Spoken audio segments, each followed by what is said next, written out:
എല്ലാ കാര്യങ്ങളും പെർഫെക്റ്റ് ആയിട്ടിരിക്കണം. ചെറിയ കാര്യത്തിൽ പോലും മിസ്റ്റേക്ക് വരാൻ പറ്റില്ല, എസ്പെഷ്യലി ഡെയിലി റുട്ടീൻസിൽ. ഇൻ കേസ് എന്തെങ്കിലും മിസ്റ്റേക്ക് വന്നു കഴിഞ്ഞാൽ പെട്ടെന്ന് ദേഷ്യം ഇറിറ്റേഷനും വരാറുണ്ടോ? ഇത് ജസ്റ്റ് ഒരു പെർഫെക്ഷനിസം മാത്രമല്ല, ഇതൊരു മെന്റൽ ഹെൽത്ത് സിറ്റുവേഷൻ ആവാനാണ് ചാൻസ്.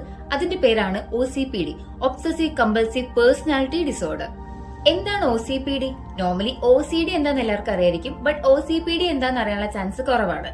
OCPD എന്ന് വെച്ച് കഴിഞ്ഞാൽ അവരുടെ പേഴ്സണാലിറ്റി തന്നെയുള്ളതാണ്. അതായത് ഒരു വ്യക്തിയുടെ പേഴ്സണാലിറ്റി തന്നെയുള്ള ഒരു കാര്യമാണ്.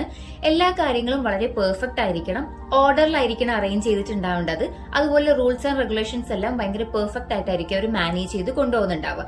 ഇൻ കേസ് ഇവരുടെ കാര്യങ്ങളിൽ എന്തെങ്കിലും ഒരു ചേഞ്ചസ് വരികയാണെന്നുണ്ടെങ്കിൽ ആ ടൈമിൽ ഇവർ വല്ലാതെ ആങ്സൈറ്റി എക്സ്പീരിയൻസ് ചെയ്യും. ഈ OCPD എക്സ്പീരിയൻസ് ചെയ്യുന്ന ആളുകളുടെ കോമൺ ബിഹേവിയേഴ്സ് എന്ന് പറഞ്ഞു കഴിഞ്ഞാൽ അവർക്ക് എല്ലാ കാര്യങ്ങളും ഭയങ്കര ഓവർ പെർഫെക്റ്റ് ആയിട്ട് വേണം. അത് കൂടാതെ മറ്റുള്ളവർ ചെയ്ത ആക്ടിവിറ്റിയോ അല്ലെങ്കിൽ വർക്ക് ആണെങ്കിൽ പോലും ഇവർക്ക് ആക്സെപ്റ്റ് ചെയ്യാൻ കുറച്ച് ബുദ്ധിമുട്ടുണ്ടാവും. ബിക്കോസ് ഇവർക്കൊരു തോട്ട് ഉണ്ടാവും അവരത് പെർഫെക്റ്റ് ആയിട്ടല്ല ചെയ്തിട്ടുണ്ടാവുക അല്ലെങ്കിൽ കറക്റ്റ് ഓർഡറിലല്ല ചെയ്തിട്ടുണ്ടാവുക എന്നുള്ളത്.